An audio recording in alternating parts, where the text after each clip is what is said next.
গল্পের তরী ভেসে পড়ে নতুন নতুন গল্পের যাত্রায়।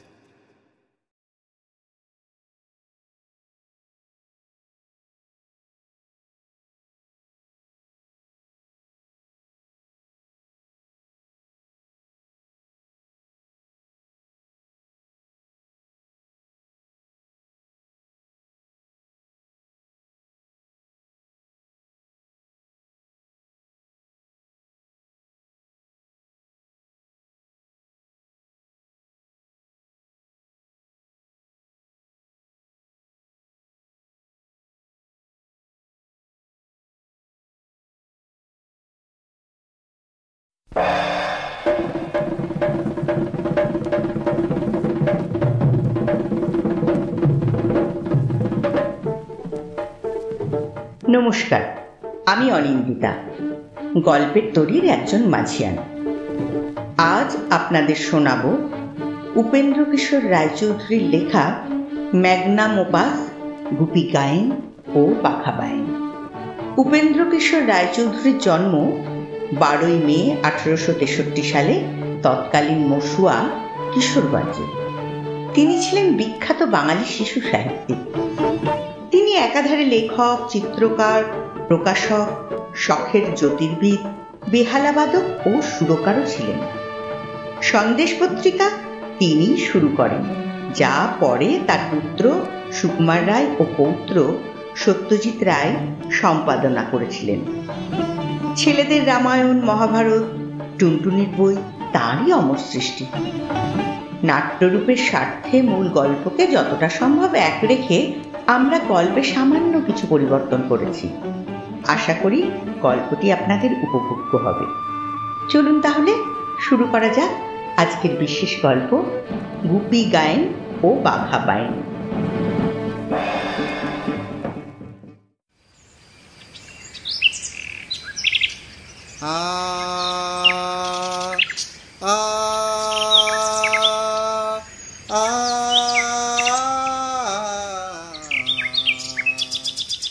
কোনো এক গ্রামে কানু নামে এক লোকের একটা মুদির দোকান ছিল। তার ছেলের নাম ছিল গুপি গায়েন। এই গুপি ছিল গ্রামের একমাত্র গাইয়ে।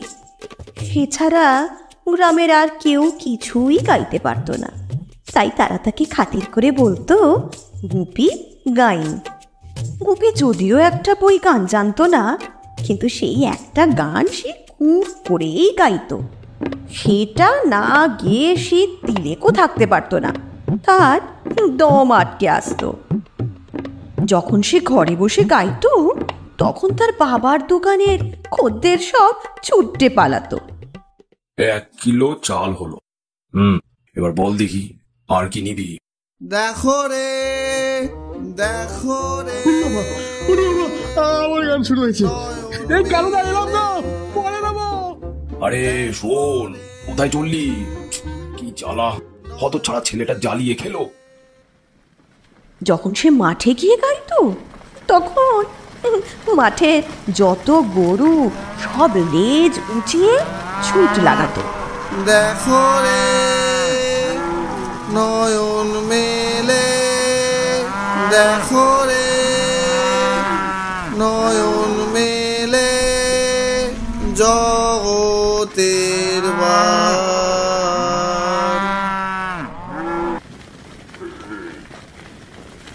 এমনই গুপির গানের চোটে অতিষ্ঠ হয়ে গ্রামবাসী এবং কানু তাকে একটা ইয়া বড় বাঁশ নিয়ে তাড়া করে গ্রাম ছাড়া করলো। গুপি মনের দুঃখে গ্রাম পেরিয়ে এক বনে চলে গেল। গুপিদের গ্রামের কাছেই আর একটা গ্রামে একজন লোক থাকতো, তার নাম ছিল পাঁচু পাইন। পাঁচুর ছেলেটির বড্ড ঢোলক বাজাবার শখ ছিল। বাজাতে বাজাতে সে ভীষণ ঢুলতে থাকতো, আর পা নাড়তো, চোখ পাকাতো, দাঁত খিঁচুতো আর রুকুটে করতো। তার গ্রামের লোকেরা তা দেখে হা করে থাকতো আর বলতো,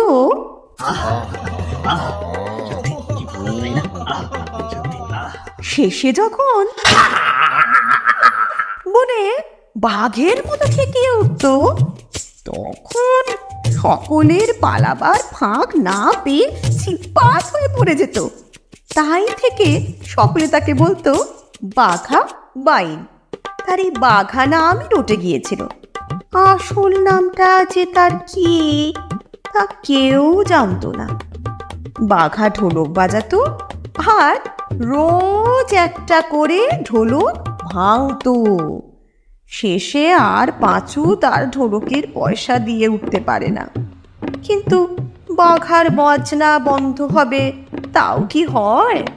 গ্রামের লোকেরা পাঁচুকে বলল, তুমি না পারো, না হয় আমরাই সকলে চাঁদা করে ঢোলকের পয়সাটা দিই, কি তাই তো? আমাদের গ্রামে এমন একটা ওস্তাদ হয়েছে, তার বাজনাটা বন্ধ হয়ে যাবে, তা তো হতে দেওয়া যায় না। শেষে ঠিক হলো যে গ্রামের সকলে চাঁদা করে বাঘাকে ঢোলক কিনে দেবে, আর সেই ঢোলকটি আর তার ছাউনি খুব মজবুত হবে, যাতে বাঘার হাতেও সেটা আর সহজে না ছেড়ে। সে যা ঢোলক হলো, তার মুখ হলো 3.5 হাত চওড়া, আর ছাউনি মোষের চামড়ার মতো। বাঘা সেটা পেয়ে যার পর নাই খুশি হয়ে বলল, আমি দাঁড়িয়ে বাজাবো।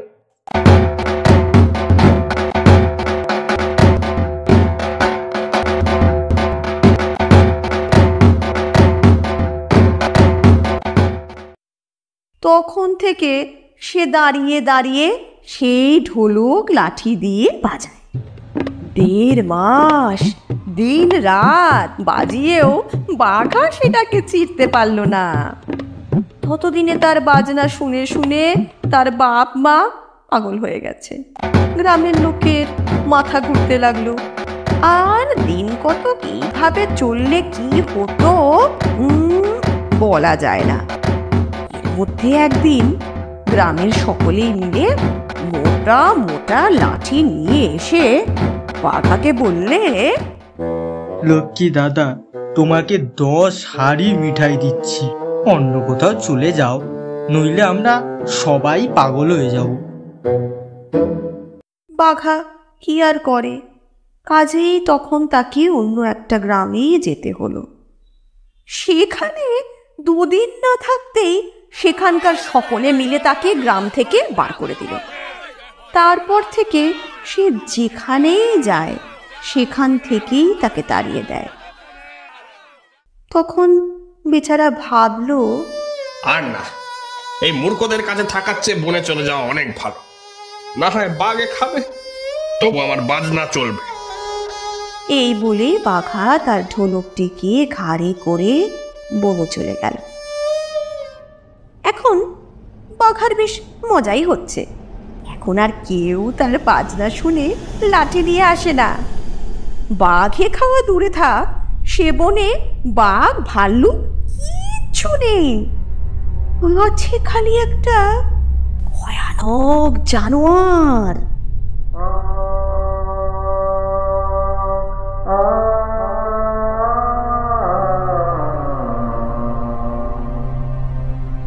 বাঘা আজও তাকে দেখতে পায়নি, শুধু দূর থেকে তার ডাক শুনে ভয়ে থরথরিয়ে কাঁপে আর ভাবে, বাবা গো, ওটা এলেই তো আমার ঢোলক শুদ্ধ গিলে খাবে। ওদিকে গুপিও থেকে থেকে কোনো এক জানোয়ারের যেন বুক বাজানোর আওয়াজ শুনতে পায়, আর বাঘার মতো ভয়ে কাঁপে। শেষে একদিন গুপি ভাবলো, এ বনে থাকলে কখন প্রাণটা যাবে, তার চেয়ে এই বেলা এখান থেকে পালাই। এই ভেবে গুপি চুপি চুপি বন থেকে বেরিয়ে পড়ল। বেরিয়েই দেখে আর একটি লোক এক বিশাল ঢোল মাথায় করে সেই বনের ভিতর থেকে আসছে। তাকে দেখে ভারী আশ্চর্য হয়ে গুপি জিজ্ঞাসা করলো, তুমি কে হে? আমি বাঘা বাইন। তুমি কে? আমি গুপি গাই। তুমি কোথায় যাচ্ছ? যেখানে জায়গা যেটা সেখানেই যাচ্ছি। গ্রামের লোকগুলো সব গাধা, গান বাজনা কিচ্ছু বোঝে না, তাই ঢোলকটি নিয়ে বনে চলে এসেছিলাম। তা ভাই, এখানে যে ভয়ঙ্কর জানোয়ারের ডাক শুনেছি, তার সামনে পড়লে আর প্রাণটি থাকবে না, তাই পালিয়ে যাচ্ছি। তাই তো, আমিও যে একটা জানোয়ারের ডাক শুনেই পালিয়ে যাচ্ছিলাম। বলো তো, তুমি জানোয়ারটাকে কোথায় বসে ডাকতে শুনেছিলে? ওই ওই বনের পূব ধারে, বট গাছের তলায়। ও বাবা, সে তো আমারই গান শুনেছ। সে কেন জানোয়ারের ডাক হবে? সেই জানোয়ারটা তো ডাকে বনের পশ্চিম দিকে, হর্তুকি তলায় বসে। ওর জানোয়ারের ডাক হতে যাবে কেন? সে তো আমার ঢোলকের আওয়াজ, আমি যে ওখানে থাকতাম। তাই নাকি? ওই কিম্ভূত আওয়াজটা তোমার বাজনার? তুমি আর হেসো না, তোমার গানের গলা যা শুনে তো আমার পিলে চমকে গেছিল। ভাই, রাগ করো কেন? শোনো, আমি যেমন গাইন, তুমি তেমনি বাইন। আমরা দুজনে জুটলে নিশ্চয়ই একটা কিছু করতে পারি। হ্যাঁ, এই কথাটা তুমি ঠিকই বলেছ, কিন্তু কি করা যায়? চলো, আমরা রাজা মশাইকে কি গান শোনাই। তুমি ঢোলক বাজাবে আর আমি গাইব, কেমন? রাজামশাই তাতে খুশি হবেন, বলো। ইচ্ছে হলে অর্ধেক রাজ্যও দিয়ে দিতে পারেন, সাথে রাজকন্যা। চলো চলো চলো চলো। গুপি আর বাঘার মনে এখন আনন্দ, তারা রাজাকে গান শোনাতে যাবে। দুজনে নাচতে নাচতে এক প্রকাণ্ড নদীর ধারে এসে উপস্থিত হলো। সেই নদীর পার বয়ে রাজবাড়ি যেতে হয়। নদীতে খেয়া আছে, কিন্তু খেয়া পার করার পয়সা নেই। গুপি বলল, ভাই, আমাদের কাছে তো পয়সা টয়সা নেই, আমরা না হয় তোমাদের গেয়ে বাজিয়ে শোনাবো, আমাদের পার করে দাও। তাতে খেয়ার চরণদার খুব খুশি হয়ে নেকে বলল, শোনো রে ভাই, তুমি এদের তুলে নাও, এদের পয়সাটা আমরা ছাড়া তুলে দেবো, শুধু বদলে একটু গান বাজনা শুনবো। বাঘার ঢোলটি দেখেই নেরও বাজনা শুনতে ভারী স্বাদ হয়েছিল। কাজেই সে এক কথায় আর কোনো আপত্তি করলো না। গুপিকে আর বাঘাকে তুলে নিয়ে নৌকো ছেড়ে দেওয়া হলো। নৌকো ভরা লোক, বসে বাজাবার জায়গা কোথায় হবে? অনেক কষ্টে সকলের মাঝখানে খানিকটা জায়গা হতে হতে নৌকো নদীর মাঝখানে এসে পড়ল। তারপর যেই না গুপি গান ধরল আর বাঘা তার ঢোলকে লাঠি লাগালো। দেখো রে নয়ন মেলে জগতের অমনি নৌকো সূত্র সকল লোক ভীষণ চমকে গিয়ে গড়াগড়ি আর জড়াজড়ি করে দিল নৌকো খানাকে উল্টে।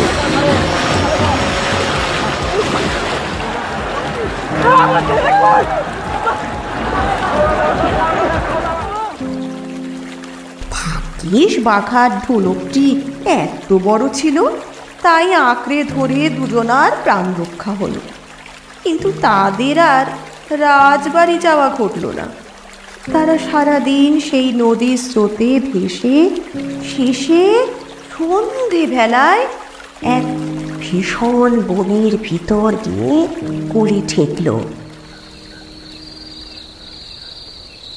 সে বনে দিনের বেলায় গেলেই ভয়ে প্রাণ উড়ে যায়, রাত্রির তো আর কথাই নেই। বাঘাদা, এ কোথায় এলাম গো? তাই তো দেখছি, বড়ই বিষম জায়গা। এখন তাহলে কি করবে? কি আর করব, তুমি গাইলে আমি বাজাবো। নিতান্তই যখন বাঘে খাবে, তখন আমাদের বিদ্যেটা তাকে না দেখিয়ে ছাড়ি কেন? ঠিক বলেছ দাদা, মরতে হয়তো ওস্তাদ লোকের মতন মরি, পাড়া গিয়ে ভূতের মতন মরতে রাজি নই। এই বলে দুজনাই সেই ভিজা কাপড়ে প্রাণ খুলে গান বাজনা শুরু করলো।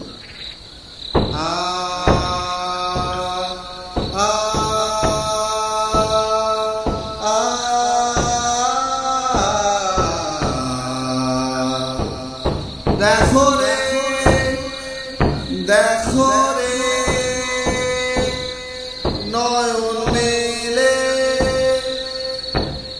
দেখো রে নয়ন মেলে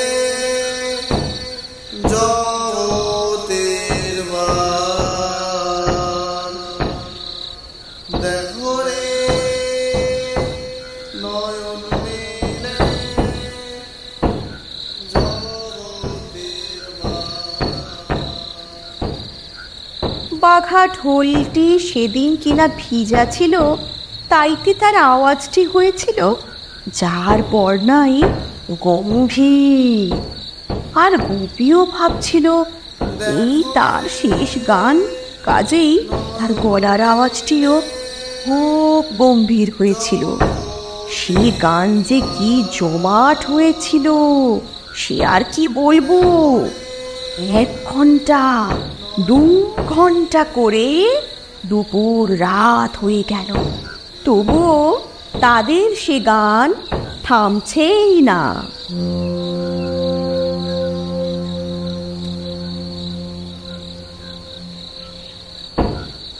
এমন সময় তাদের দুজনারই মনে হলো যেন চারিদিকে একটা কি কাণ্ড হচ্ছে।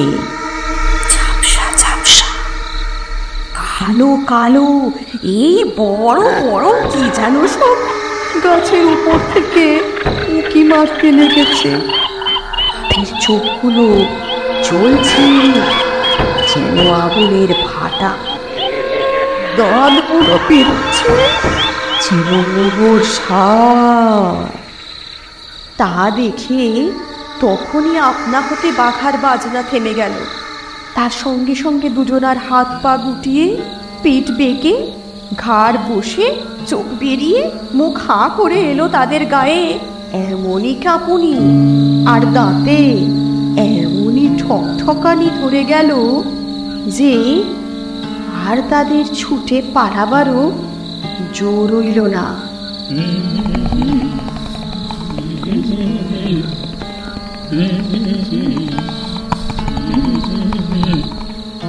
হুট করে কিন্তু তাদের কিচ্ছু করলো না। তারা তাদের গান বাজনা শুনে ভারী খুশি হয়ে এসেছে। আজ তাদের রাজার ছেলের বিয়ে। গান থামতে দেখে তারা বলল,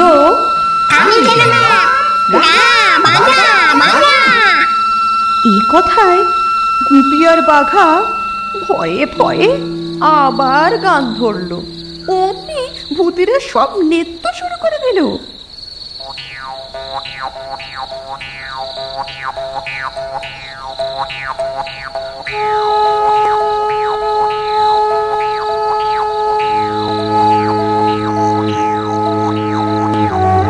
সে যে কি কাণ্ড কারখানা হয়েছিল সে কি না দেখলে বোঝবার জো আছে গো। গোপী আর বাঘা তাদের জীবনে আর কখন এমন সমজদারি দেখা পায়নি। প্রায় সারা রাত সেই গান বাজনা চলল। যখন প্রায় রাত শেষ হয়ে এসেছে তখন ভূতের রাজা প্রকট হলেন।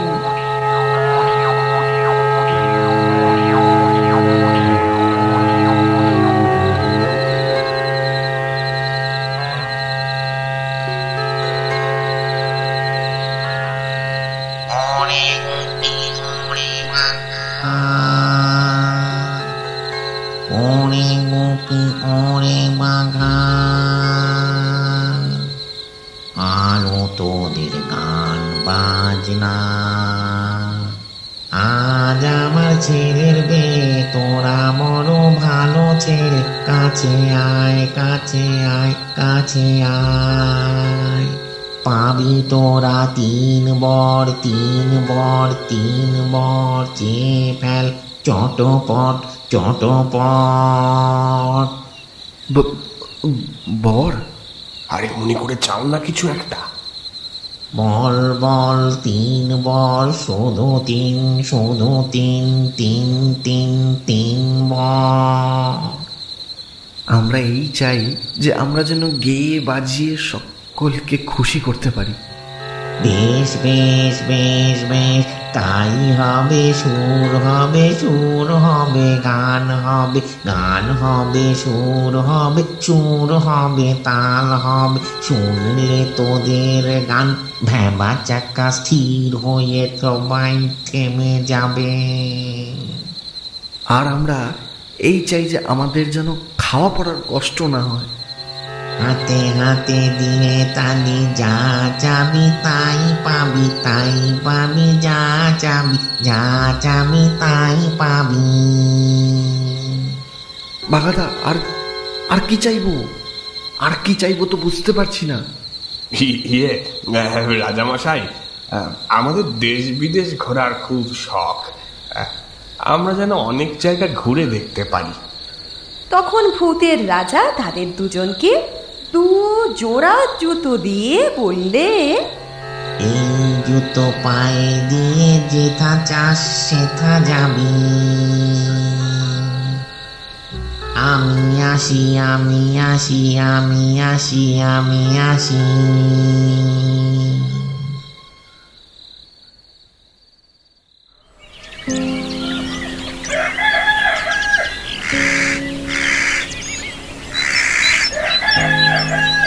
সকালে ঘুম ভাঙল প্রথমে গুপির। ঘরের সূর্য চলচল করছে। বাঘাকে পাশে শুয়ে থাকতে দেখেই গুপির গত রাতের ঘটনা মনে পড়ে গেল। সে উঠে আগেই তার জানা সেই একটি মাত্র গান গাওয়া শুরু করল।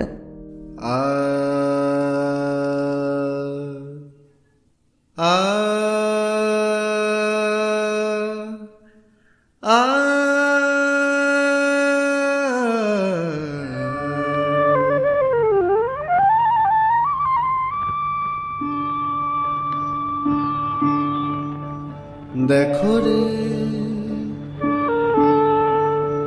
দেখো রে দেখো রে নয়ন মেলে,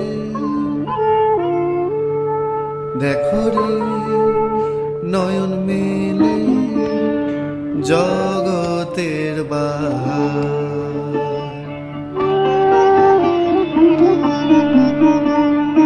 জগতের বাহার জগতের বাহার জগতের বাহার। দিনের আলো দিনের আলো দিনের আলো কাটে অন্ধকার। দিনের আলো কাটে অন্ধকার। কি বাহার কি বাহার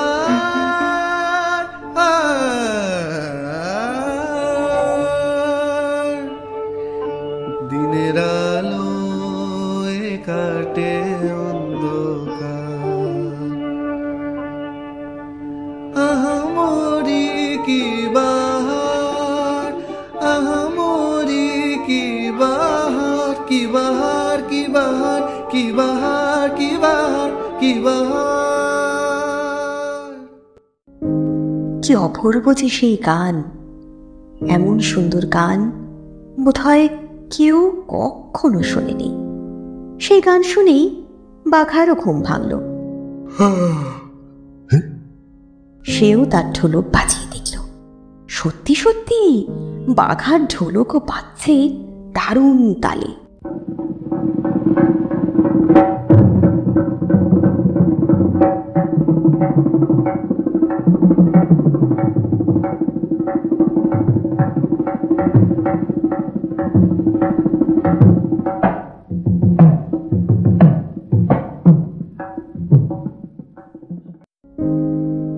গুপি বাঘা দুজনেই খুব খুশি হয়ে তাড়াতাড়ি ভূতের দেওয়া সেই জুতো পায়ে দিয়ে বলল, আমরা রাজবাড়ি যাব। অমনি সেই ভীষণ বন কোথায় মিলিয়ে গেল। গুপি আর বাঘা দেখল তারা দুজনে একটা প্রকাণ্ড বাড়ির ফটকের সামনে দাঁড়িয়ে আছে। এত বড় আর এত সুন্দর বাড়ি তারা তাদের জীবনে কখনো দেখেনি। তারা তখনই বুঝতে পারল এই রাজবাড়ি। কিন্তু এর মধ্যে ভারী একটা মুশকিল হলো। রাজবাড়ির ফটকে জমদূতের মতো দারোয়ান দাঁড়িয়েছিল। সে গুপি আর বাঘাকে সেই ঢোল নিয়ে আসতে দেখে দাঁত খিচিয়ে বলল, গুপি থতমত খেয়ে বলল, বাবা, আমরা রাজামশাইকে গান শোনাতে এসেছি। তাতে দারোয়ান আরো খেপে গিয়ে লাঠি দেখিয়ে বলল, গুপি তখন নাক সেটকিয়ে বলল, ইস, আমরা তো রাজার কাছে যাবই। বলতেই অমনি সে জুতোর গুনে তারা তৎক্ষণাৎ গিয়ে রাজামশাইয়ের সামনে উপস্থিত হলো। রাজবাড়ির অন্দরমহলে রাজামশাই ঘুমিয়ে আছেন। রানী তার মাথার কাছে বসে তাকে হাওয়া করছেন। এমন সময় কথা নেই বার্তা নেই গুপি আর বাঘা সেই সর্বনেশে ঢোল নিয়ে হঠাৎ গিয়ে উপস্থিত হলো। জুতোর এমনই গুণ, দরজা জানালা সব রয়েছে, তাতে তাদের একটু আটকায়নি। কিন্তু আসবার বেলা আটকাক আর নাই আটকাক, আসবার পরে খুবই আটকালো। রানী তাদের দেখে ভীষণ ভয় পেয়ে এক চিৎকার দিয়ে তখনই অজ্ঞান হয়ে গেলেন। রাজামশাই লাফিয়ে উঠে পাগলের মতো ছোটাছুটি করতে লাগলো। রাজবাড়িময় হুলস্থুল পড়ে গেল। সিপাই শান্তি সব সারা ঢাল নিয়ে ছুটে এলো। বেগতিক থেকে গুপি আর বাঘার মাথায় গোল লেগে গেল। তারা যদি তখন একটু বলে, আমরা এখান থেকে অমুক জায়গায় চলে যাব, তবেই তো তাদের জুতোর গুণে সকল লেঠা চুকে যায়। তো সে কথা তাদের মনে হলো না। তারা গেল ছুটে পালাতে। আর দু পা যেতে না যেতেই বেচারারা যে মারটা খেলো, জুতো, লাঠি, চাবুক, তীর, চট, কানমোলা কিছুই তাদের বাকি রইল না। শেষে রাজামশাই হুকুম দিলেন, এই কে আছো, এই বেটাদের নিয়ে 3 দিন হাজতে ফেলে রাখো, তারপর বিচার করে হয় এদের মাথা কাটবো, না হয় কুত্তা দিয়ে খাওয়াবো।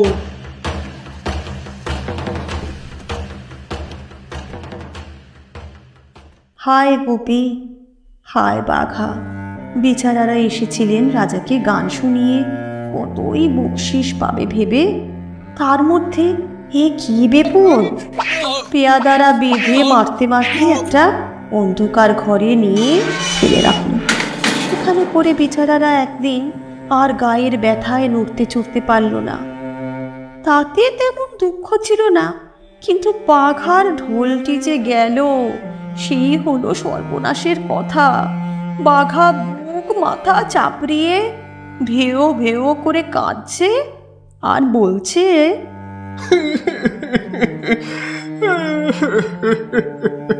গুপি, গুপি ভাই,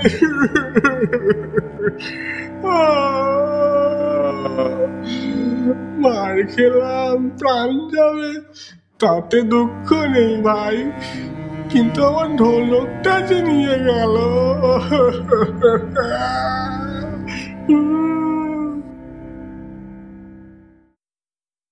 গুপির কিন্তু ততক্ষণে মাথা ঠান্ডা হয়ে গেছে।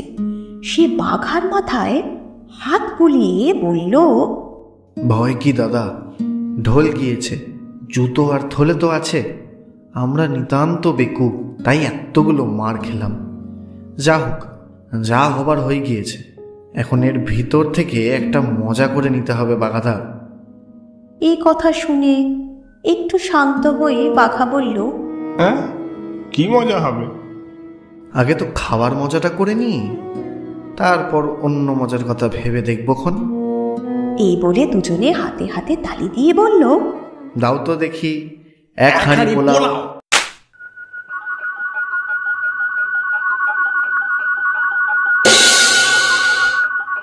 অমনি একটা সুগন্ধ যে বেরোলো, তেমন পোলাও রাজারাও সচরাচর খেতে পান না।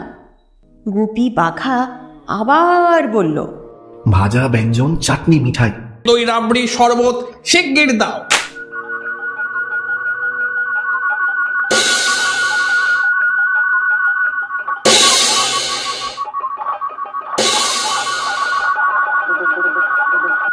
দেখতে দেখতে খাবার জিনিসে আর সোনা রূপোর বাসনে পুড়ে গেল।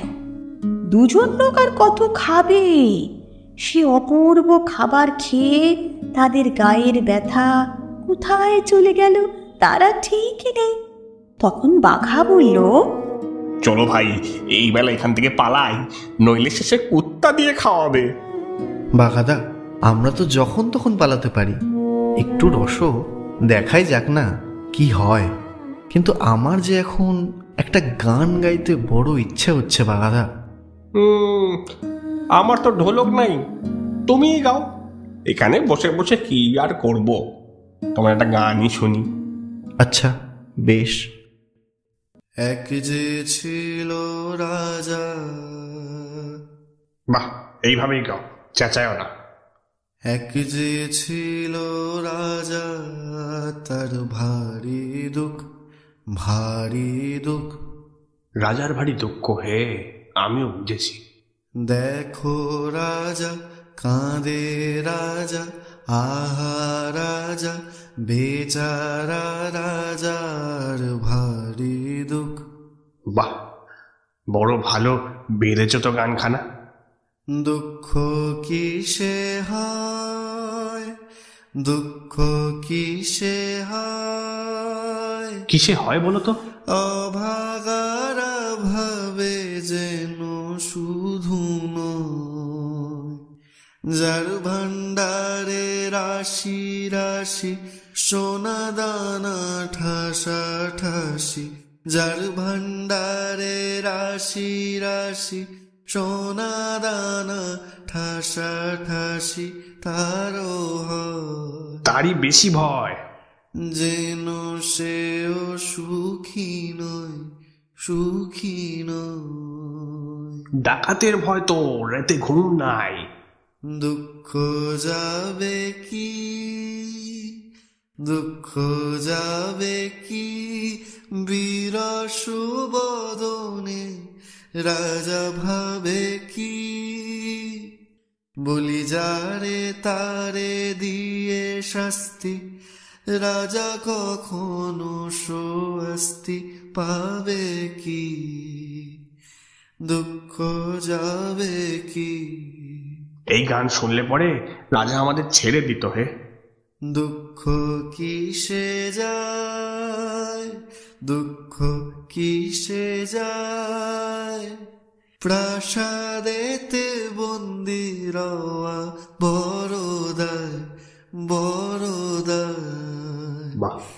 একবার তেজিয়ে সোনার গদি, রাজা মাঠে নেমে যদি হাওয়া খায়, তেজিয়ে সোনার গদি, রাজা মাঠে নেমে যদি হাওয়া খায়, তবে রাজা শান্তি পায়, রাজা শান্তি পায়, শান্তি পায়।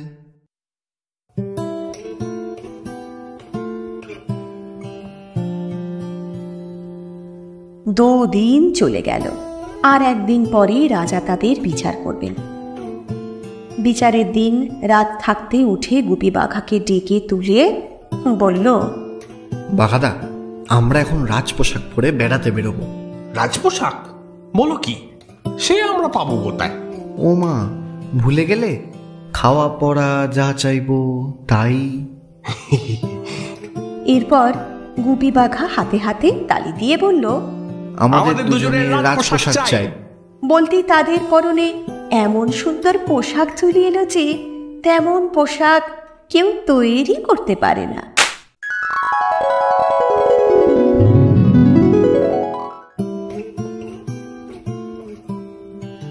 এবার তারা জুতোয় পা দিয়ে বলল, এখন আমরা মাঠে হাওয়া খেতে যাব। অমনি দেখে তারা রাজবাড়ির বাইরের প্রকাণ্ড মাঠে চলে এসেছে।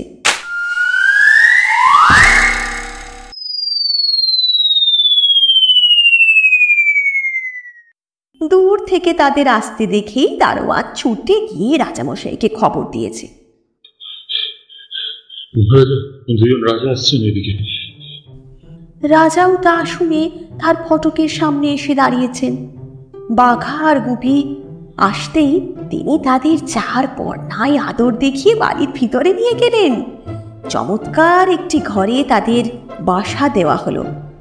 কত চাকর, বামুন, পেয়াদা, পাইক তাদের সেবাতে লেগে গেল, তার অন্ত নেই।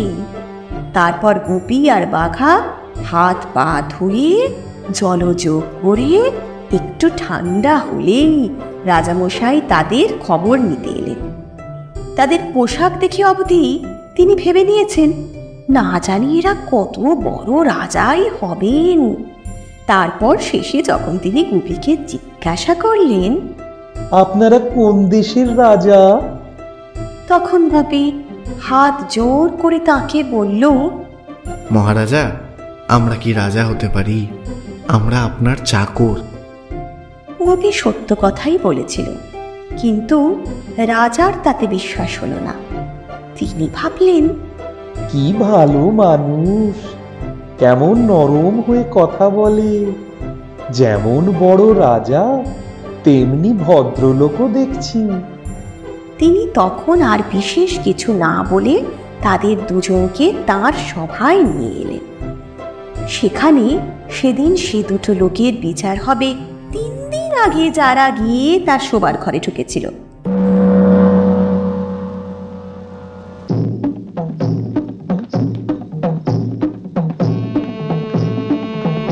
বিচারের সময় উপস্থিত। আসামি দুটোকে আনতে পেয়াদা গিয়েছে, কিন্তু তাদের আর কোথায় পাবে? এ 3 দিন তাদের ঘরে তালা বন্ধ ছিল। সেই তালা খুলে দেখা হলো সেখানে কেউ নেই, খালি ঘর পড়ে আছে। তখন তো ভারী একটা ছুটি হাঁকাহাঁকি পড়ে গেল। দারোগা মশাই বিষম খেপে গিয়ে পেয়াদাগুলোকে বকতে লাগলেন। একজন পেয়াদা বলল, হুজুর, আমাদের কোনো কসুর নেই, আমরা তালা দিয়ে রেখেছিলাম। তার উপর আবার আগাগোড়া দরজার সামনে দাঁড়িয়েছে। ও দুটো তো মানুষ ছিল না, ও দুটো ছিল ভূত। নাহলে এর ভিতর থেকে কি করে পালালো? এই কথায় সকলেরই বিশ্বাস হলো। রাজামশাইও প্রথমে দারোগার উপর রেগে তাকে কেটেই ফেলতে গিয়েছিলেন, কিন্তু শেষে এই কথা শুনে বললেন, ঠিক ঠিক, ও দুটো নিশ্চয় ভূত। আমার ঘরও তো বন্ধ ছিল, তার ভিতর এত বড় ঢোল নিয়ে কি করে ঢুকেছিল? মন্ত্রী শুনে বলল, হ্যাঁ হ্যাঁ, ঠিক ঠিক, ওই দুটো ভূত মহারাজ। ভূতের ঢোল বড় সর্বনেশে জিনিস, ওটাকে কখনো আপনার ঘরে রাখবেন না। ওটাকে এখন কুড়িয়ে ফেলুন, হ্যাঁ কুড়িয়ে ফেলুন। বাপরে, ভূতের ঢোল ঘরে রাখবো? না না না, এক্ষুনি ওটাকে এনে পোড়াও। এই যে কথা বলা, অমনি বাঘা 2 হাতে চোখ ঢেকে হাও হাও করে কেঁদে গড়াগড়ি দিতে লাগলো।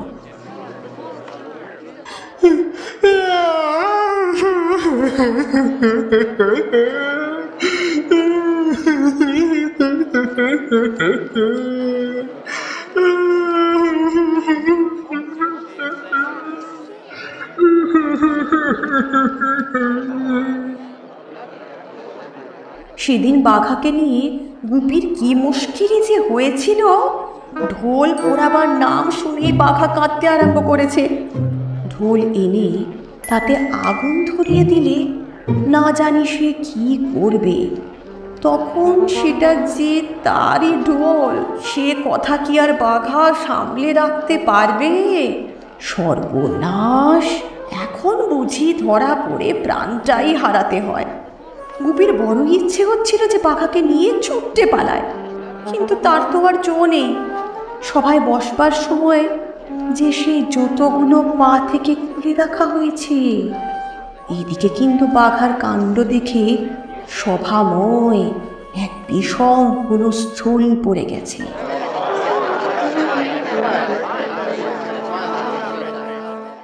এ কি, ওনার হঠাৎ কি হলো? উনি এমন করছেন কেন? এনার এক ভীষণ অসুখ আছে, অনেক বছর বাদে বাদে হঠাৎ হয়। এখনই চিকিৎসা না করলে আর বাঁচানো যাবে না। না না, চিন্তা করবেন না, চিন্তা করবেন না। এই কে আছো? এই বদ্যি ডেকে আনো। রাজবাড়ির বদ্যি ঠাকুর এসে বাঘার নাড়ি দেখে যার পর নাই গম্ভীর ভাবে মাথা নাড়লেন। ভালো ঠেকছে না, ভীষণ চিন্তার ব্যাপার। বদ্যি ঠাকুর, কিছু করো, ওনারা আমার অতিথি। আমি আমার সম্পূর্ণ চেষ্টা করছি মহারাজ। এই বলে বাঘাকে খুব করে জোলাপের ওষুধ খাইয়ে তার পেটে বেলেস্তারা লাগিয়ে দেওয়া হলো। তারপর বদ্যি ঠাকুর বললেন, এতে যদি বেদনা না সারে তবে পিঠে আর একটা, তাতেও না সারলে দুপাশে আর দুটো বেলেস্তারা লাগাতে হবে। এ কথা শুনেই বাঘার কান্না তৎক্ষণাৎ থেমে গেল। তখন সকলে বলল যে বদ্যি ঠাকুর কি চমৎকার ওষুধ দিয়েছেন, নিমেষেই বেদনা সেরে গেছে। রাজামশাই তখন তাকে যত্নের সহিত তার ঘরে শুইয়ে রেখে এলেন। গুপি তার কাছে বসে তার বেলেস্তারায় হাওয়া করতে লাগলো। তারপর সকলে ঘর থেকে চলে গেলে গুপি বাঘাকে বলল, তুমি কি গো বাঘাদা, যেখানে সেখানে কি এমন করে কাঁদতে আছে? দেখো দেখি এখন কি মুশকিলটা হলো। আমি যদি না কাঁদতুম তাহলে তো এতক্ষণে আবার ঢোলকটি পুড়িয়ে শেষ করে দিত। এখন না হয় একটু জ্বলুনি সইতে হচ্ছে, কিন্তু আমার ঢোলকটা তো বেঁচে গেছে। বাঘা আর গোপী এমনই কথাবার্তা বলছে। এদিকে রাজামশাই সভায় ফিরে এলে দারোগামশাই তার কানে কানে বললেন, মহারাজ, একটা কথা আছে, অনুমতি হয়তো বলি। কি কথা? মহারাজ, এই যে লোকটা গড়াগড়ি দিয়ে কাঁদলো, সে আর তার সঙ্গের এ লোকটা সেই দুই ভূত। আমি চিনতে পেরেছি। তাই তো হে, আমারও একটু যেন সেই রকমই ঠেকছিল। তাহলে তো বড় মুশকিল দেখছি। বলো তো এখন কি করা যায়? তখন এই কথা নিয়ে সভায় ভারী একটা কানাকানি শুরু হলো। মন্ত্রী বলল, মহারাজ, আমি বলি কি, রোজা ডাকা হোক, ও দুটোকে তাড়িয়ে দিক। রোজা যদি তাড়াতে না পারে তখন সে দুটোকে পুড়িয়ে মারুন না। আরে না না, রাজবাড়িতে আগুন লেগে যাবে যে, সে খেয়াল আছে। আমার বাগান বাড়িটি পুড়লে কোনো ক্ষতি নেই, লোক দুটোকে সেখানে রাখা যেতেই পারে, তার সাথে সেই ঢোলকটাকেও। একসঙ্গে সকল আপদ চুকে যাবে। বাগান বাড়ি যাবার কথা শুনে গুপি আর বাঘা খুব খুশি হলো। তারা তো জানে না যে এর ভিতরে কি ভয়ানক একটা ফন্দি রয়েছে। তারা খালি ভাবলো যে বেশ আরামে নিরিবিলিতে থাকা যাবে, সঙ্গীত চর্চার সুবিধা হতে পারে। জায়গাটি খুবই নিরিবিলি আর সুন্দর। বাড়িটি কাঠে, কিন্তু দেখতে চমৎকার। তখন গুপি তাকে বলল, বাঘাদা, আর এখানে থেকে কাজ কি? চলো আমরা এখান থেকে চলে যাই। কি বলো ভাই, এমন সুন্দর জায়গায় তো আর থাকতে পাবো না। দুদিন এখানে রইলামই বা। আহা, আমার ঢোলকটি যদি এখানে থাকতো।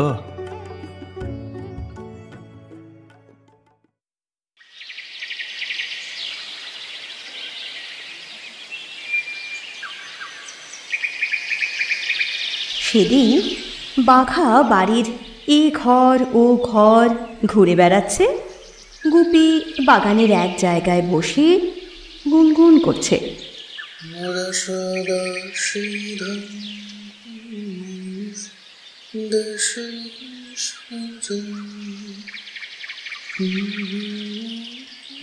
সময় হঠাৎ বাঘা ভয়ানক চেঁচামেচি করে উঠল।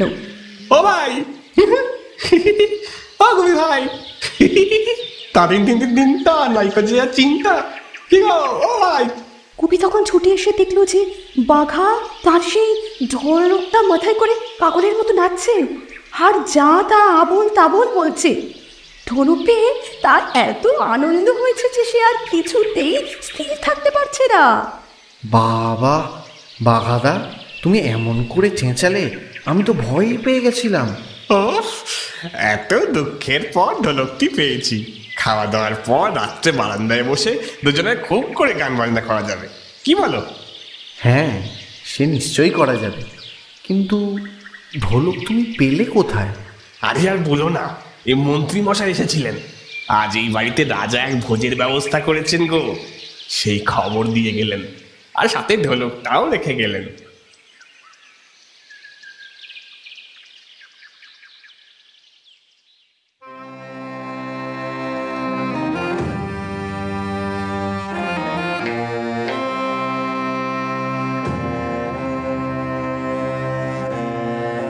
শোনো দারোগা, আজ রাত্রেই ওই লোকগুলোকে আমাদের পুড়িয়ে মারতে হবে। আগে রাজা মশাই, আমি সব ব্যবস্থা করে ফেলছি। মন্ত্রী মশাই, আজ সন্ধ্যের সময় বাগান বাড়িতে মস্ত ভোজের আয়োজন করতে হবে। দারোগা মশাই 50-60 জন লোক নিয়ে সেই ভোজে উপস্থিত থাকবেন।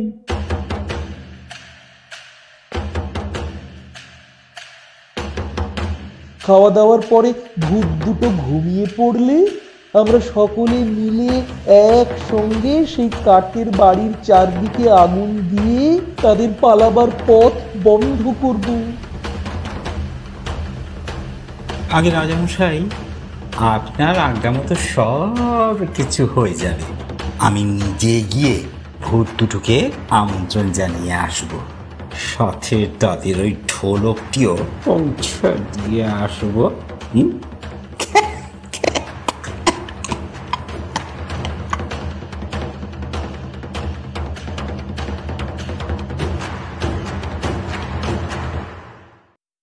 সেদিনকার খাওয়া দাওয়া বেশ ভালো মতনই হলো। গুপি আর বাঘা ভাবল যে লোকজন চলে গেলেই তারা গান বাজনা আরম্ভ করবে, আর দারোগামশাই ভাবলেন যে গুপি আর বাঘা ঘুমলেই ঘরে আগুন দেবেন। তিনি তাদের ঘুম পাড়াবার জন্য বড়ই ব্যস্ত হয়ে উঠলেন। রাজা বাবুরা, খাওয়া দাওয়া তো সব মিটেই গেছে, এবার আপনারা শুয়ে পড়ুন। হ্যাঁ, এই তো, আপনাদের অনেক ধন্যবাদ এত সুন্দর আয়োজন করার জন্য।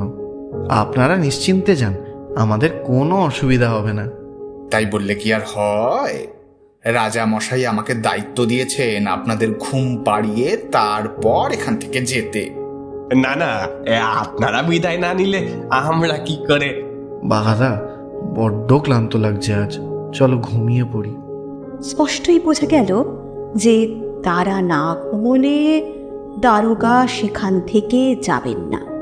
তাই গুপি বাঘাকে নিয়ে গিয়ে বিছানায় পড়ে ডাক ডাকতে লাগলো। একটু পরই গুপি আর বাঘা দেখলো যে লোকজন সব চলে গেছে, আর কারও সারা শব্দ নেই। তারপর আর একটু দেখে যখন মনে হলো যে বাগান একেবারে খালি হয়ে গেছে, তখন তারা দুজনে বারান্দায় এসে ঢোল বাজিয়ে গান জুড়ে দিল। মহারাজা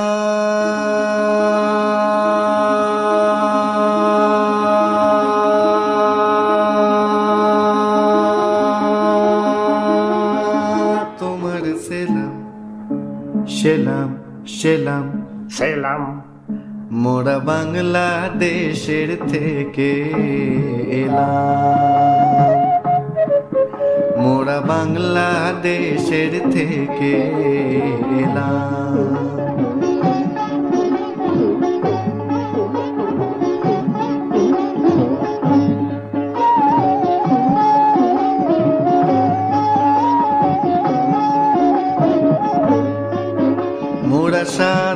সিধা মাটির মানুষ দেশে দেশে যায়।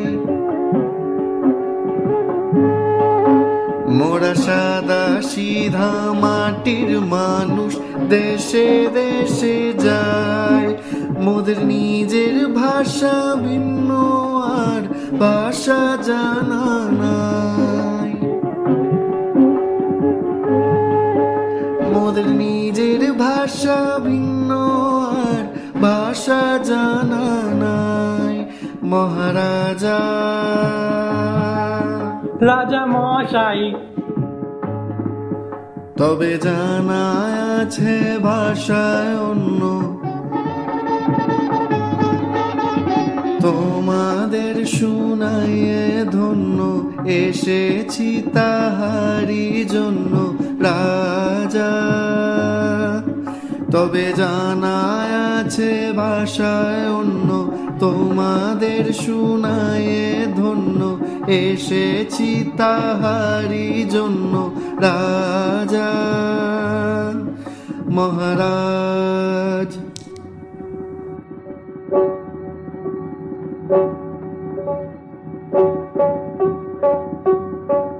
মোরা সেই ভাষাতেই করি গান, মোরা সেই ভাষাতেই করি গান। রাজা শোনো ভরে মনোপ্রাণ, রাজা শোনো ভরে মনোপ্রাণ।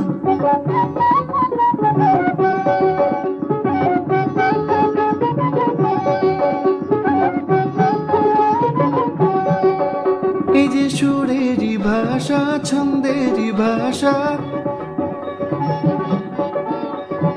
তালেরই ভাষা, আনন্দেরই ভাষা। এই যে সুরেরই ভাষা, ছন্দেরই ভাষা, তালেরই ভাষা, আনন্দেরই ভাষা। এদিকে দারোগা মশাই তাঁর লোকদের বলে দিয়েছেন, তোরা প্রত্যেক দরজায় বেশ ভালো করে আগুন ধরাবি। খবরদার, আগুন ভালো করে না ধরলে চলে যাসনি যেন। তিনি নিজে গিয়েছেন সিঁড়িতে আগুন ধরাতে। আগুন তো বেশ ধরেছে। দারোগা মশাই ভাবলেন, এই বেলা ছুটে পালাই। এমন সময় বাঘার ঢোল বেজে উঠল, গোপীও গান ধরে দিল।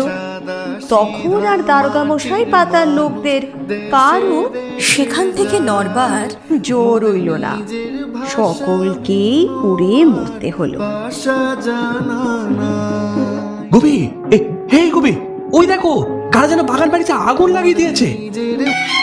হ্যাঁ তাই তো, এমন হচ্ছে ওই দারোগারি কারসাজি। চলো বাগাদা, তাড়াতাড়ি এখান থেকে পালাই।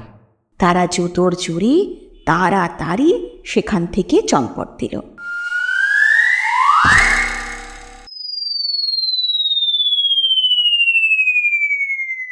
আগুনের থেকে অতি অল্প লোকই বেঁচেছিল। সেই লোকগুলো গিয়ে রাজামশাইকে এই ঘটনার খবর দিতে তার মনে বড়ই ভয় হলো। পরদিন আর 2-4 জন লোক রাজসভায় এসে বলল, রাজামশাই, অপরাধ নেবেন না। আমরা বাগান বাড়িতে আগুন লেগেছে শুনে আগুনের তামাশা দেখতে সবাই চলে গিয়েছিলাম। সেখানে আমরা ভূত দুটোকে শূন্যে উড়ে পালাতে সচক্ষে দেখেছি। হ্যাঁ বলো কি? তার মানে ভূতগুলো মরেনি? ওরে বাবা! রাজামশাই ভয়ে কাঁপতে কাঁপতে তাড়াতাড়ি বাড়ির ভিতরে এসে দরজা এঁটে লেপ মুড়ি দিয়ে শুয়ে রইলেন। 1 মাসের ভিতরে আর বাইরে এলেন না। এদিকে গুপি আর বাঘা সেই আগুনের ভিতর থেকে পালিয়ে একেবারে তাদের বাড়ির কাছে সেই বনে এসে উপস্থিত হয়েছে, যেখানে প্রথম তাদের দেখা হয়েছিল। তাদের বড় ইচ্ছে যে এত ঘটনার পর একবার তাদের মা বাপকে দেখে যায়। বনে এসেই গুপি বলল, বাঘাদা, এইখানে না তোমার আমার দেখা হয়েছিল? হ্যাঁ। তবে এমন জায়গায় এসে কি একটু গান বাজনা না করে চলে যেতে আছে? ঠিক বলেছে ভাই, তবে আর দেরি কেন, চলো এই বেলা আরম্ভ করে দাও। তখন রাত কেটে ভোর হতে আর বেশি দেরি নেই। তারা প্রাণ খুলে গান বাজনা করতে লাগলো।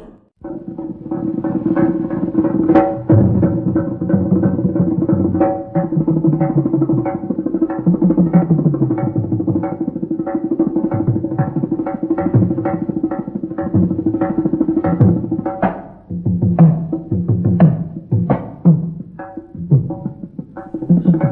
রাজা দিল বর, ভূতের রাজা দিল বর, জবর জবর 3 বর, 1 2 3, জবর জবর 3 বর, 1 2 3, যা চাই পড়তে খাইতে পারি, 1 নম্বর 1 নম্বর, যেখানে খুশি যাইতে পারি, 2 নম্বর 2 নম্বর, সানি রাবা মাগারে সাগাইতে পারি, 3 নম্বর 3 নম্বর, কেমন সুন্দর ভূতের রাজা দিল বর, ভূতের রাজা দিল, ভূতের রাজা দিল, ভূতের রাজা দিল বর।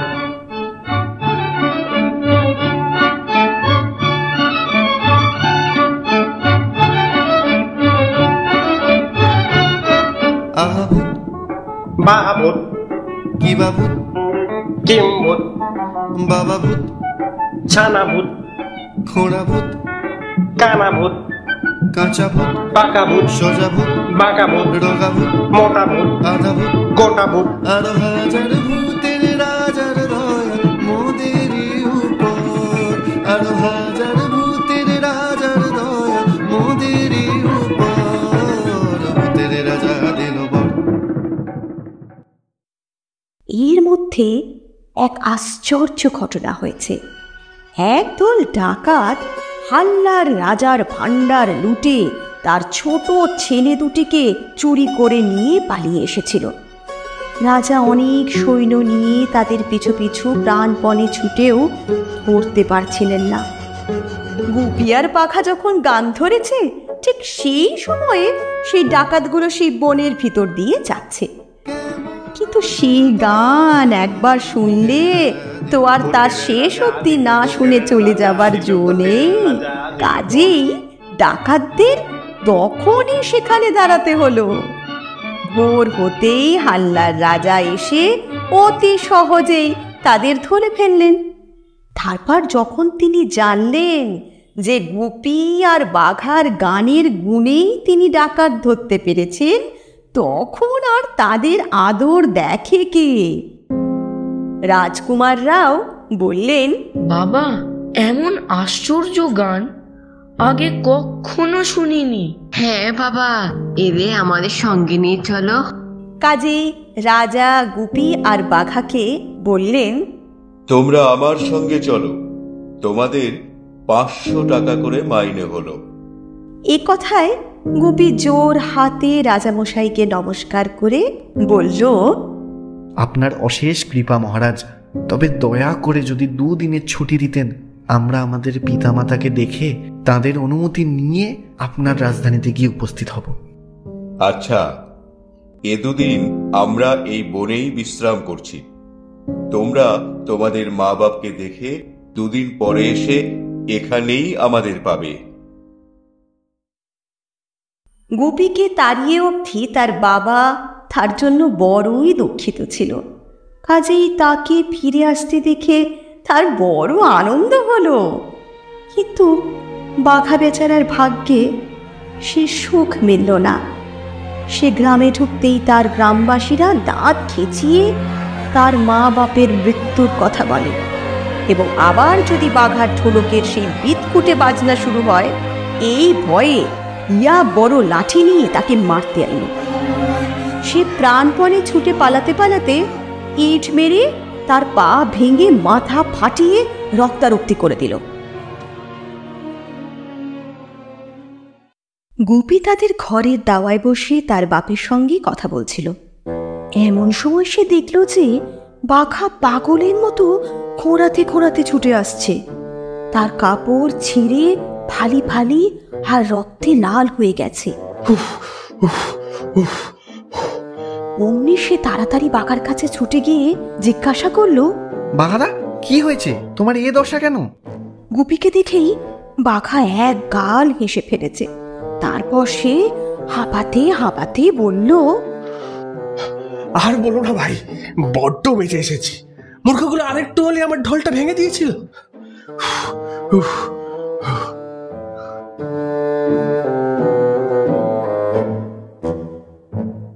গোপীদের বাড়ি এসে গোপীর যত্নে আর তার বাবা মায়ের আদরে বাঘার দুদিন যতটা সম্ভব সুখেই কাটল।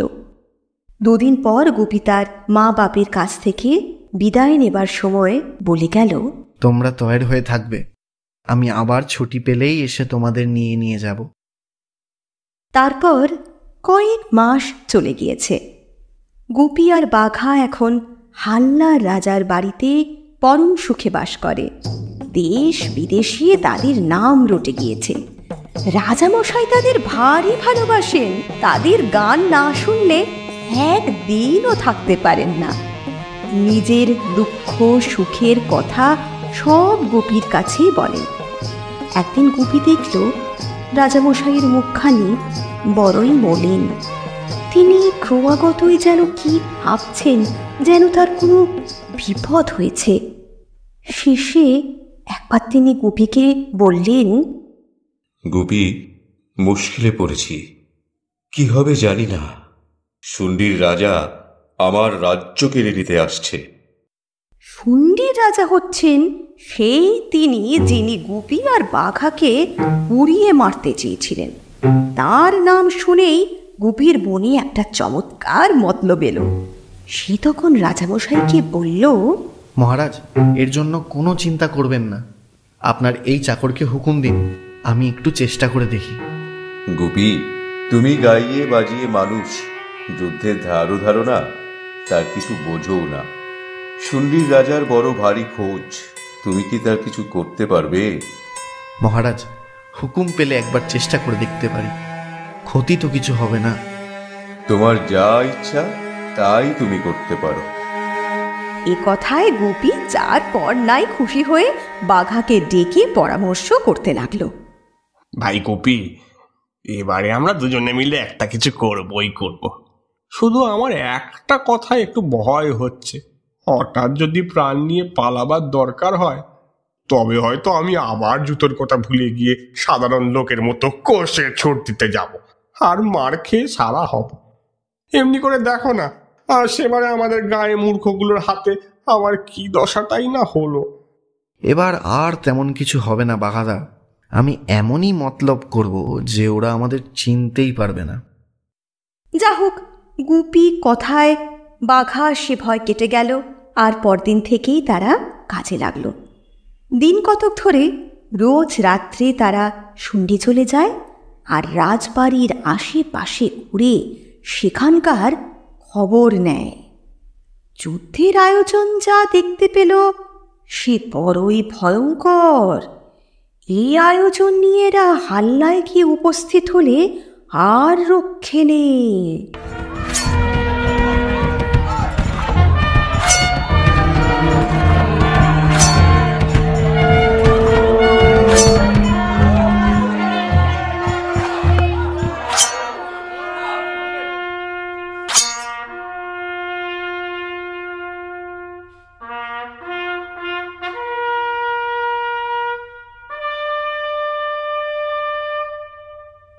রাজার ঠাকুর বাড়িতে রোজ মহা ধুমধামে পুজো হচ্ছে। 10 দিন এমনিতর পুজো দিয়ে ঠাকুরকে খুশি করে তারা হাল্লায় রওনা হবে। গোপী আর বাঘা পরদিন রাজার ঠাকুর বাড়ির বিশাল মন্দিরের চূড়োয় গিয়ে বসল। নিচে খুব পুজোর ধুম, ধূপ ধুনো, শঙ্খ ঘণ্টা, কোলাহলের সীমা নেই। অগিনায় লোকে লোকারণ্য।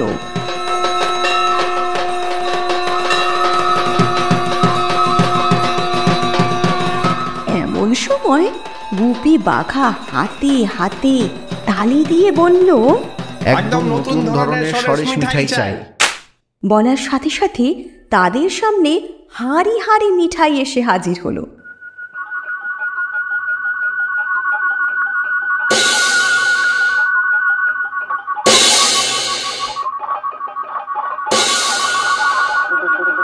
সেই সব লোকের মাথার উপর ঝরাত করে মিঠাইগুলো ঠেলে দিয়ে বাঘা আর গোপী মন্দিরের ভিতর গিয়ে চূড়ো আঁকড়ে ধরে তামাশা দেখতে লাগলো। অন্ধকারের মধ্যে সেই ধূপ ধুনা আর আলোর ধোঁয়ায় কেউ তাদের দেখতে পেল না। মিঠাইগুলো আঙিনায় পড়তেই অমনি কোলাহল থেমে গেল। অনেকেই লাফিয়ে উঠল, কেউ কেউ চেঁচিয়ে ছুটো দিল। তারপর 2-4জন সাহসী লোক কয়েকটা মিঠাই তুলে আলোর কাছে নিয়ে ভয়ে ভয়ে দেখতে লাগলো। শেষে তাদের একজন চোখ বুঝে তার একটু মুখে পুরে দিল, দিয়ে আর কথাবার্তা নেই। সে 2 হাতে আঙিনা থেকে মিঠাই তুলে খালি মুখে দিচ্ছে আর নাচছে আর আহ্লাদে চেঁচাচ্ছে। তখন সেই আঙিনা শুদ্ধ লোক মিঠাই খাবার জন্য পাগলের মতো কাড়াকাড়ি করতে লাগলো। এদিকে দারোগা ছুটে গিয়ে রাজামশাইকে বলছে, মহারাজ, ঠাকুর আজ পুজোয় তুষ্ট হয়ে স্বর্গ থেকে প্রসাদ পাঠিয়ে দিয়েছেন। সে যে কি অপূর্ব প্রসাদ, সে কথা আমরা ভাবতেই পারছি না। সে কথা শুনবা মাত্রই রাজামশাই প্রাণপণে কাছা গুঁজতে গুঁজতে ঊর্ধ্বশ্বাসে এসে ঠাকুর বাড়িতে উপস্থিত হলেন।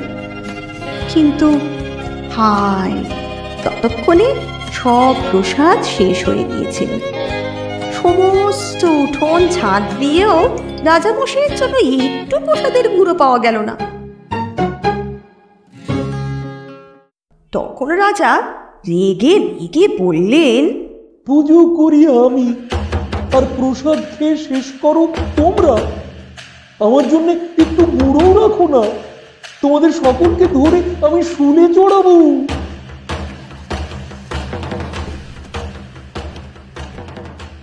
এ কথায় সকলে ভয়ে কাঁপতে কাঁপতে জোর হাতে বলল, দোহাই মহারাজা, আপনার প্রসাদ কি আমরা খেয়ে শেষ করতে পারি?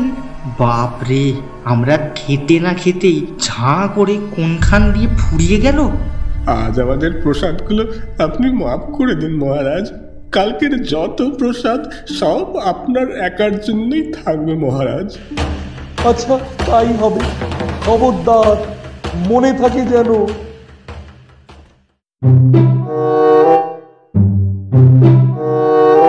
পরদিন রাজামশাই প্রসাদ খাবেন, তাই 1 প্রহর বেলা থাকতেই তিনি ঠাকুর বাড়ির আঙিনায় এসে আকাশের পানে তাকিয়ে বসে আছেন। আর সকলে ভয়ে ভয়ে একটু দূরে বসে তাকে ঘিরে তামাশা দেখছে। আজ পুজোর ঘটা অন্য দিনের চেয়েও 100 গুণ। সবাই ভাবছে দেবতা তাতে খুশি হয়ে রাজামশাইকে আরো ভালো প্রসাদ দেবেন।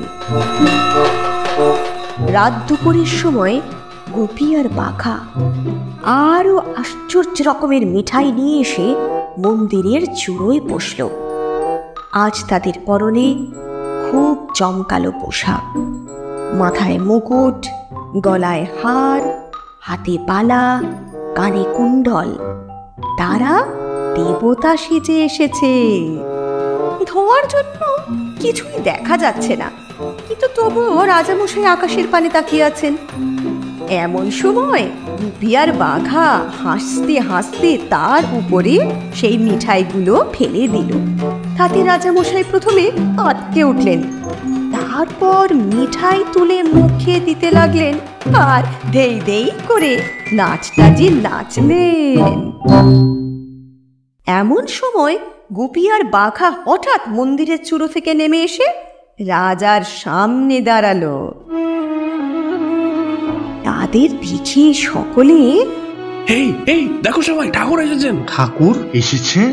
ঠাকুর এসেছেন, ঠাকুর এসেছেন বলে কে আগে গড় করবে ভেবে ঠিক পায় না। রাজামশাই তো লম্বা হয়ে মাটিতে পড়েই রয়েছেন আর খালি মাথা ঠুকছেন। গুপি তাকে বলল, মহারাজ, তোমার নাচ দেখে আমরা বড়ই তুষ্ট হয়েছি। এসো, তোমার সঙ্গে কোলাকুলি করি। রাজা তা শুনে যেন হাতে স্বর্গ পেলেন। দেবতার সঙ্গে কোলাকুলি, সে কি কম সৌভাগ্যের কথা? কোলাকুলি আরম্ভ হলো। সকলে জয় জয় মহারাজের জয়, ঠাকুরের জয়, মহারাজের জয়, ঠাকুরের জয় বলে চেঁচাতে লাগলো।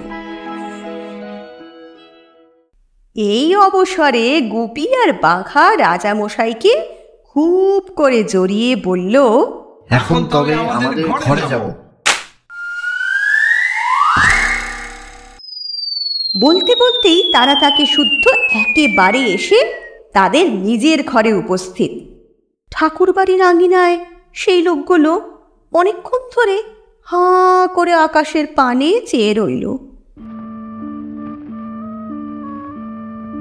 তারপর যখন রাজামশাই আর ফিরলেন না, তখন তারা যে যার ঘরে এসে বলল, কি আশ্চর্য, কি আশ্চর্য, কি আশ্চর্যই দেখলাম। রাজামশাই স্বর্গে গেলেন, দেবতারা নিজে তাকে নিতে এসেছিলেন। এদিকে রাজামশাই গুপি আর বাঘার কোলে অজ্ঞান হয়ে গিয়েছেন। তাদের ঘরে এসেও অনেকক্ষণ তার জ্ঞান হয়নি। ভোরের বেলায় তিনি চোখ মেলে দেখলেন যে সেই দুটো ভূত তার মাথার কাছে বসে আছে। অমনি তিনি তাদের পায়ে পড়ে কাঁপতে কাঁপতে বললেন, দোহাই বাবা, আমাকে খেও না, আমি 200 মোষ মেরে তোমাদের পুজো করব। মহারাজ, আপনার কোনো ভয় নেই, আমরা ভূতও নই, আপনাকে খেতেও যাচ্ছি না। রাজামশাইয়ের কিন্তু তাতে একটুও ভরসা হলো না। তিনি আর কোনো কথা না বলে মাথা গুঁজে বসে কাঁপতে লাগলেন।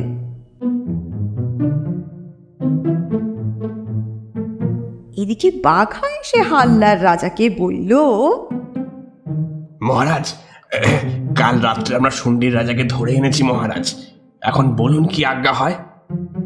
হাল্লার রাজা বললেন, তাকে আমার কাছে নিয়ে এসো।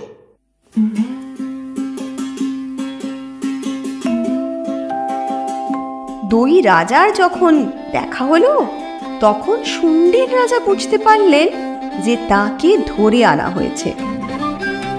হাল্লা জয় করা তো তার ভাগ্যে ঘটলই না, এখন প্রাণটিও যাবে। কিন্তু হাল্লার রাজা তাকে প্রাণে না মেরে শুধু তার রাজ্যই কেড়ে নিলেন। তারপর তিনি গুপি আর বাঘাকে বললেন, তোমরাই আমাকে বাঁচিয়েছ, নইলে হয়তো আমার রাজ্যও যেত, প্রাণও যেত। শুন্ডির রাজ্যের অর্ধেক আর আমার 2টি কন্যা তোমাদের দুজনকে দান করলাম। তখন খুবই একটা ধুমধাম হলো। গুপি আর বাঘা হাল্লার জামাই হয়ে আর শুন্ডির অর্ধেক রাজ্য পেয়ে পরম আনন্দে সঙ্গীত চর্চা করতে লাগলো। গুপির মা বাপের আর সুখ তখন দেখে কে।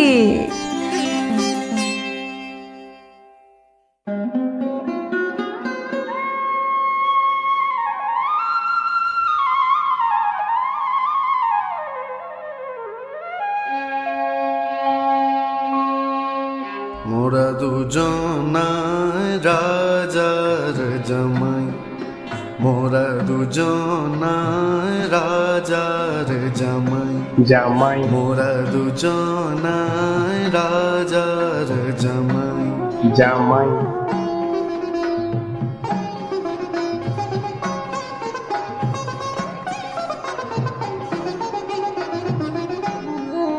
মোরা খাই দাই ঘুরি ফিরি,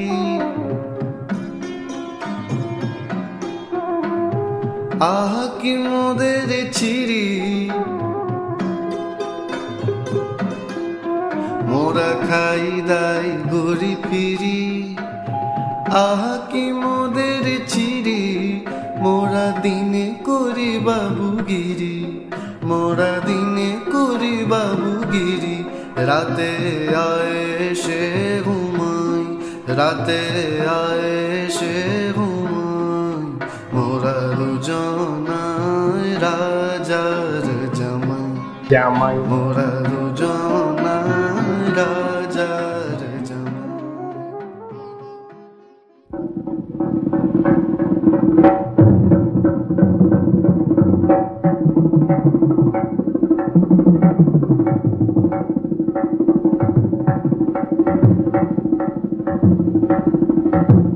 শোনো শোনো শোনো, শুন্ডির শোনো রাজা শোনো, মোরা বড় খুশি ভারী খুশি,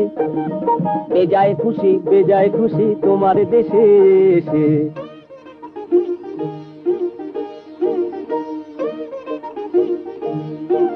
শুনছিলেন উপেন্দ্র কিশোর রায়চৌধুরীর লেখা গুপি গায়েন ও বাঘা বাইন। গল্প পাঠে সোহিনী, অভিনয়ে গুপির ভূমিকায় সৌম্য, বাঘা সৌপর্ণ, ভূতের রাজা সোমতীর্থ, শুন্ডির রাজা পৃথ্বীরাজ, হল্লার রাজা শ্রীমন্ত, মন্ত্রীমশাই অর্ণব, দারোগার চরিত্রে শুভদীপ, বৈদ্য অতনু, কানুকাইন রাজদীপ, দরোয়ান দেশব্রত, রাজকুমার অর্চিষ্মান ও সোহম এবং অন্যান্য ভূমিকায় প্রদীপ, শুভদীপ ও সৌপর্ণ। আর গল্পের সূত্রধর আমি অনিন্দিতা। গুপির কণ্ঠের সমস্ত সঙ্গীতে সৌম্য এবং ধ্বনি পরিকল্পনায় পৃথ্বীরাজ। কেমন লাগলো আমাদের আজকের নিবেদন? প্লিজ জানাবেন কমেন্ট করে। আর ভালো লাগলে একটু লাইক আর শেয়ার করে দেবেন, এতে আমরা উৎসাহ পাই। আজকের মতো সময় শেষ। আবার ফিরে আসবো গল্পের তৈরির নতুন কোনো গল্প নিয়ে খুব শীঘ্রই। রাজা গো তাই তো বলি মোরা হেথা দুজনাতে আরামেতে দিব্যি আছি তোমার দেশে, চণ্ডী দেশে।